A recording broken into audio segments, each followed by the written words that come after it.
सेना दिवस 2023 के अवसर पर मैं भारतीय सेना के सभी रैंकों और उनके परिवारों, रक्षा कर्मियों तथा पूर्व सैनिकों को हार्दिक शुभकामनाएं देता हूं।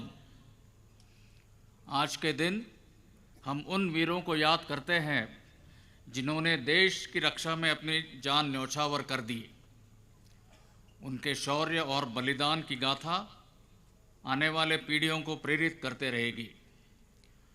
मैं उनके परिवारों को आश्वासन दिलाना चाहता हूं कि वो हमेशा सेना के परिवार का हिस्सा बने रहेंगे और हम उनके कल्याण का पूरा ध्यान रखेंगे। साथ ही में chief of army staff unit citations प्राप्त करने वाले सभी यूनिट्स और व्यक्तिगत गैलेंट्री अवार्ड्स विजेता को मैं बधाई देता हूं। आज की परेड में भाग ले रहे सभी रैंक्स को मैं शाबाशी देता हूं। आपके अनुशासन, कठिन परिश्रम और मिलिट्री प्रिसिशन का यह एक सराहनीय प्रदर्शन था।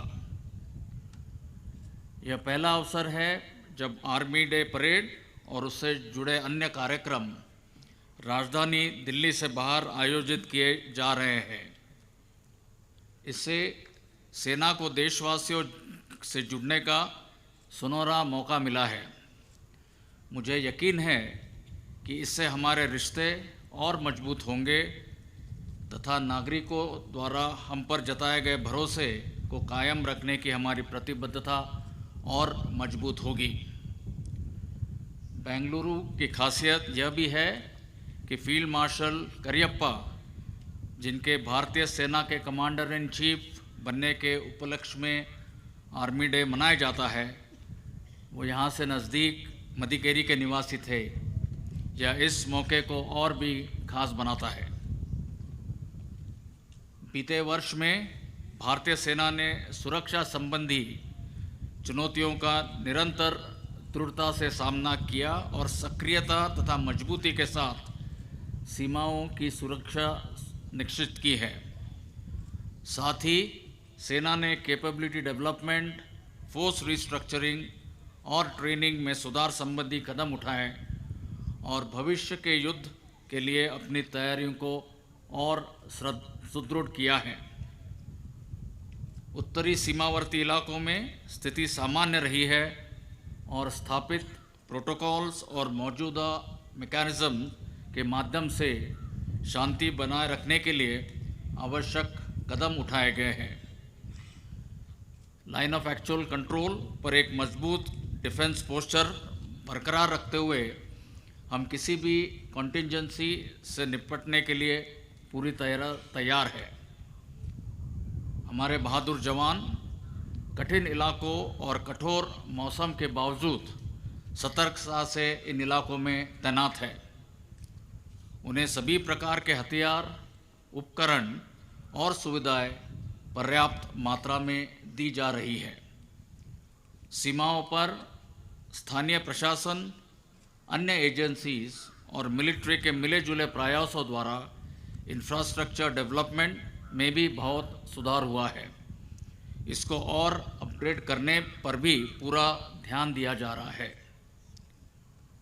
पश्चिमी सीमावर्ती इलाकों में नियंत्रण रेखा पर सीज फायर बरकरार है और सीज फायर वायलेशंस में बड़ी मात्रा में कटौती हुई है, लेकिन सरहद के पार आतंकी इंफ्रास्ट्रक्चर अब भी बरकरार है। हमारा काउंटर इन्फिल्ट्रेशन ग्रिड वहाँ से होने वाली घुसपैठ को निरंतर नाकाम कर रहा है। जम्मू और पंजाब के इंटरनेशनल बाउंड्री सेक्टर में ड्रोन्स के ज़रिए हथियार और ड्रग्स की स्मगलिंग करने की कोशिश जारी रहती है। इस गतिविधि के खिलाफ भी काउंटर ड्रोन जैमर्स और स्पूफर्स अन्य इत्यादि उपकरण उपयुक्त कदम में लाए गए हैं। जम्मू एंड कश्मीर के आंतरिक इलाकों में प्रगतिशील तौर पर सुधार देखा गया है। वहाँ के अवाम ने हिंसा को अस्वीकार किया है और सकारात्मक बदलावों का स्वागत करते हुए सभी सरकारी पहलों में बड़ी संख्या में जोर शोर से हिस्सा लिया है। हालांकि सिक्योरिटी फोर्सेस के प्रयासों से हिंसा के मापदंडों में काफ़ी गिरावट आई है, लेकिन कई प्रॉक्सी आतंकवादी तंजीमों ने अपने आप को विजिबिलिटी देने के लिए टारगेटेड किलिंग्स की नई टेक्निक अपनाई है। भारतीय सेना अन्य सुरक्षा बलों के साथ मिलकर इन प्रयासों को विफल करने पर संकल्पित है। साथ ही हमारा प्रयास सद्भावना योजनाओं पर भी है, जिसके माध्यम से स्थानीय आबादी को मुख्य धारा में हम ले आ सके। इस प्रयास के तहत प्रभावशाली युवाओं को चुने हुए प्रोफेशनल फील्ड और खेलों में अपने सपनों को पूरा करने के अवसर प्रदान किए जा रहे हैं। देश के उत्तर पूर्वी क्षेत्रों में सुरक्षा स्थिति में निश्चित सुधार हुआ है। भारतीय सेना ने हिंसा के स्तर को कम करने और इंसर्जेंट्स को हिंसा का रास्ता छोड़ने में महत्वपूर्ण भूमिका निभाई है। होल ऑफ गवर्नमेंट अप्रोच के फलस्वरूप अधिकांश इंसर्जेंट ग्रुप्स ने सरकार के साथ शांति समझौते किए हैं या उस दिशा में वार्ता चल रही है।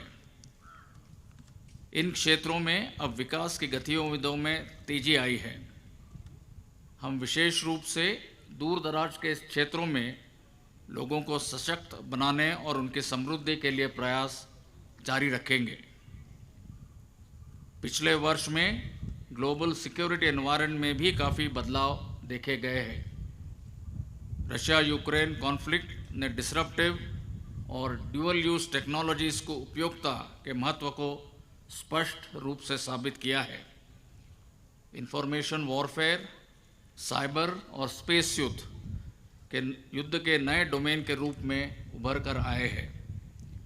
ग्रे जोन वॉरफेयर ने भी यह सिद्ध किया है कि भविष्य के युद्ध या कॉन्फ्लिक्ट में काइनेटिक के अलावा नॉन काइनेटिक वॉरफेयर का भी उतना ही महत्व होगा। इन कारणों से युद्ध क्षेत्र अधिक जटिल, संघर्षपूर्ण और घातक हो रहा है। देश के कॉम्प्रिहेंसिव नेशनल पावर का एक महत्वपूर्ण होने के नाते भारतीय सेना का दायित्व है कि हम इन खतरों के लिए सदैव तैयार रहें। आज भारत एक नए युग की चौखट पर खड़ा है। हम सब अंतर्राष्ट्रीय मंच पर भारत के बढ़ते कद, आर्थिक विकास और प्रगति को देख रहे हैं। देशवासियों की बढ़ती आकांक्षाओं और विश्व समुदाय की अपेक्षाओं को भी हम साक्षी हैं। इस सब के चलते यह अनिवार्य है कि भारतीय सेना राष्ट्रीय लक्ष्यों और उद्देश्यों के साथ पूरी तरह से अलाइंड और इंटीग्रेटेड रहे।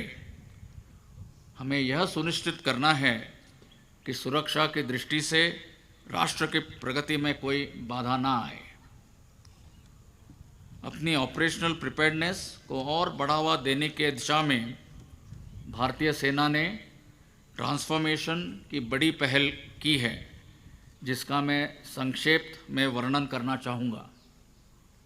फोर्स स्ट्रक्चरिंग और ऑप्टिमाइजेशन के प्रयास में हम अपने लड़ाई के दस्तों को इंटीग्रेटेड बैटल ग्रुप्स के रूप में बदलने की योजना बना रहे हैं, जो भविष्य के युद्ध में प्रभावशाली ढंग से योगदान देंगे। पुराने एस्टैब्लिशमेंट्स और यूनिट्स को भंग किया जा रहा है या उचित बदलाव के साथ नया रूप दिया जा रहा है।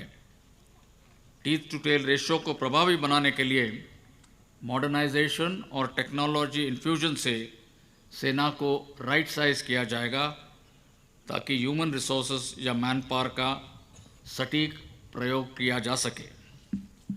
हमारा लक्ष्य होगा कि हम एक मैन पावर इंटेंसिव से टेक्नोलॉजी ड्रिवन सेना की ओर बढ़े। अपने ऑपरेशनल मैंडेट को अधिक प्रभावी ढंग से पूरा करने और खुद को एक आधुनिक, आत्मनिर्भर, टेक्नोलॉजी और बैटल वर्दी फोर्स में बदलने के लिए निरंतर प्रयास किए जा रहे हैं। हमारा प्राथमिक फोकस होगा हमारे सैनिक, जिनको भविष्य की चुनौतियों का सामना करने के लिए पूर्ण रूप से तैयार और लैस किया जाएगा। आधुनिक हथियारों और उपकरणों का प्रावधान इस प्रयास का अभिन्न हिस्सा है, जिसके लिए भारतीय सेना स्वदेशी समाधान ढूंढने के लिए प्रतिबद्ध है। आत्मनिर्भरता से आधुनिकता हमारा नया मूल मंत्र होगा। इंडियन डिफेंस इंडस्ट्री इस चुनौती के लिए सक्षम रूप से उभरकर आगे आ रही है। भारतीय सेना इंडस्ट्री के साथ एक बायर सेलर रिलेशनशिप से उठकर पार्टनरशिप की तरफ कदम बढ़ा रही है। इस रिश्ते को और मजबूत करने के लिए कई इनिशिएटिव्स लिए गए हैं, जिसमें हैंड होल्डिंग शामिल है।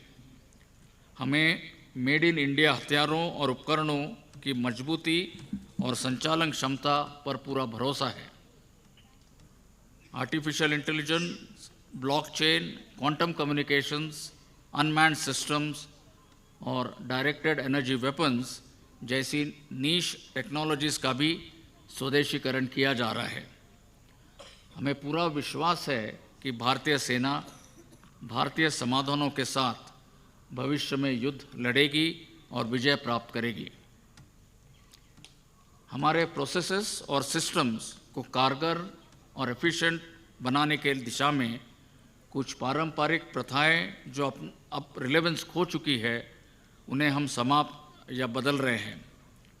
फंक्शनल एफिशिएंसी को बढ़ाने के लिए हमें अपने प्रोसेसेस को और अधिक प्रभावशाली बनाना होगा।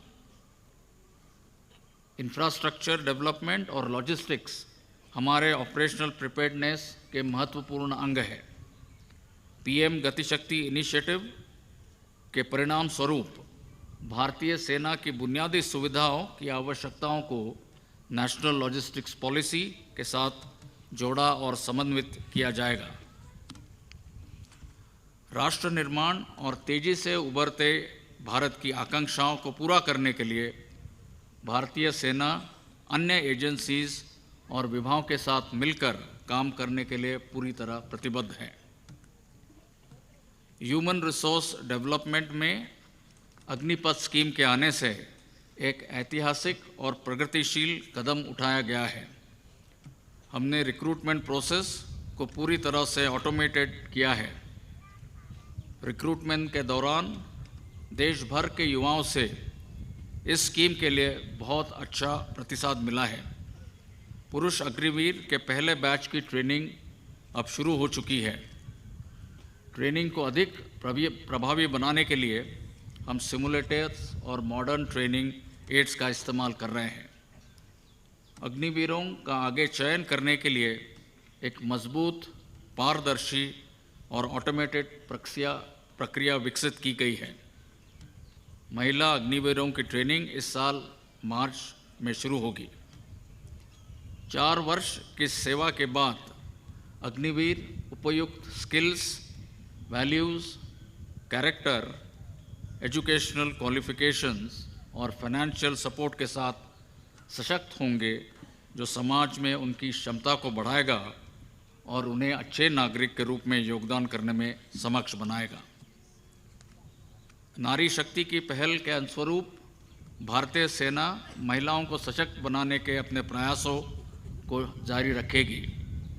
इस दिशा में कुछ महत्वपूर्ण कदम उठाए गए हैं, जिसमें छात्राओं के लिए फीडर इंस्टीट्यूशंस को खोलना, महिला अधिकारियों को परमानेंट कमीशन और डिप्लॉयमेंट और प्रोफेशनल एवेन्यूज़ के अवसर बढ़ाना शामिल है।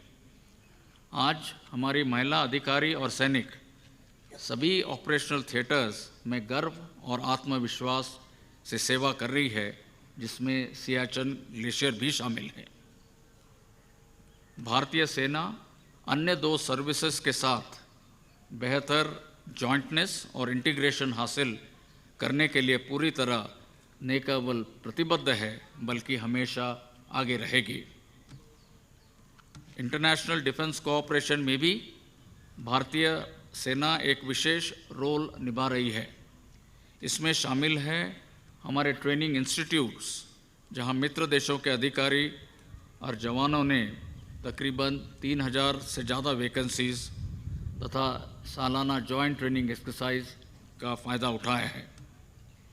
इसके अलावा हमारी 11 इंडियन मिलिट्री ट्रेनिंग टीम्स सहयोगी देशों के साथ हमारे संबंधों को और मजबूती दे रही है। आज हमारे तकरीबन 5800 से भी अधिक यूएन की पीस कीपर्स 8 मिशंस में तैनात थे। भारतीय सेना अपने सैनिकों, उनके परिवारों, वेटरन्स और वीर नारियों के प्रति अपनी जिम्मेदारी पूरी तरह निभाएगी। वेलफेयर मेजर्स को बढ़ाने के लिए लगातार प्रयास किए जा रहे हैं। मैं सभी सर्विंग और रिटायर्ड सैनिकों तथा उनके परिवारों को आश्वासन देना चाहता हूं कि वो हमेशा हमारी प्राथमिकता रहेंगे। अंत में भारतीय सेना और वायुसेना के अथक और बहुमूल्य प्रयासों और योगदान का मैं धन्यवाद करना चाहता हूं, जिन्होंने हमारे ऑपरेशंस और अन्य गतिविधियों में हमेशा हमारा समर्थन किया है। मुझे यकीन है कि भविष्य में तीनों सेनाएं संयुक्त रूप से ऑपरेशंस को अंजाम देकर विजय हासिल करेगी। इस आर्मी डे के अवसर पर नाम, नमक और निशान की आधारशिला पर कायम हमारी परंपरा अनुसार देश की सेवा में अपने आप को पुनः समर्पित करने का हम प्रण लेते हैं। जय हिंद।